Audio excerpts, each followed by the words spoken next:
কথায় আছে, যত হাসি তত কান্না। এমনই ঘটলো আমার সাথে, তাও আবার এই হোলির দিনে।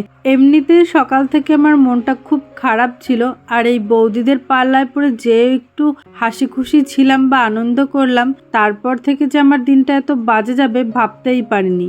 রং খেলার 5 দিন আগে বরবাবু ফোন করে বলেন উনি নাকি রং খেলার আগের দিন বাড়িতে আসছেন।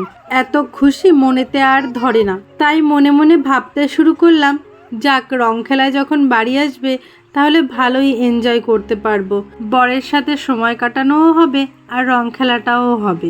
ওদিকে আবার আমি রং খেলার জন্য বরবাবু আর ছেলের জন্য দুটো টি-শার্ট কিনেছি সারপ্রাইজ দেব বলে। ভেবেছিলাম আমরা 3জন ম্যাচিং ড্রেস পরবো রং খেলার দিন, হোয়াইট কালারের, আর খুব খুব এনজয় করব। ভাবলে তো কত কিছুই ভাবা যায়, তা বলে কি তা সত্যি হয়? ওই যে, এত সুখ কি আর কপালে সয়? ভগবান যা চাইবে সেটাই তো ঘটবে, তাই না? তার অনিচ্ছায় তুমি কিছুই করতে পারবে না, যতই তোমার ভাবনা থাকুক না কেন। প্রতিবারের মতো সকাল সকাল ঘুম থেকে উঠে বরের পায়ে আবির দিয়ে প্রণাম করে আমার দিন শুরু হলো। সবটাই ভালো চলছিল, কিন্তু হঠাৎই যে কোথা থেকে কি হয়ে গেল বুঝতে পারলাম না। বরবাবু গিয়েছিল বাজারে, বাজার থেকে আসার পর সে আমাকে বলেছে রেডি হতে। মায়ের পুরনো হোয়াইট শাড়ি থাকার জন্য আমি আর আলাদা করে শাড়ি কিনিনি। পার্সোনাল কিছু কারণের জন্য মায়ের হোয়াইট শাড়িটা আমি পরতে পারিনি।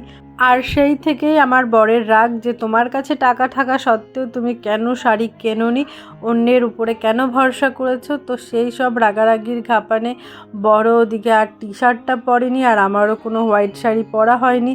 আর একবার যদি ঝগড়া শুরু হয় তাহলে তো বোঝাই যায় স্বামী স্ত্রীর ঝগড়া যে কত দূর যেতে পারে, শিকড় বাকড় কত ছড়াতে পারে।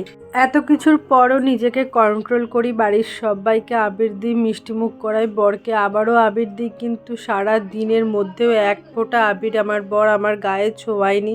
এত পরিমাণে আমার বর আমার উপর রাগ করেছে যে রং খেলার যে স্মৃতিবাজের ছবিটুকু বাড়ির সবাই মিলে প্রতিবার তোলা হয়, সেইটুক পর্যন্ত এবার আমি তুলতে পারিনি। রং খেলার অনুষ্ঠানে যাওয়া তো দূরের কথা, আর যেসব কিছু ভেবেছিলাম সব কিছুই আমার মাটি হয়ে গেল। এত মন খারাপ আমার বুকে আমি চাপা রেখে এই যে হাসি মুখে সবার সাথে একটু দুটো কথা বলেছি, মিশেছি, আর এই সবার জন্য একটু শরবত বানিয়েছি, এগুলো যে কত কষ্ট করে করেছি সেটা শুধুমাত্র আমিই জানি। বরাবরই কোনো স্পেশাল ডেতে আমার সাথে এমনটাই ঘটে।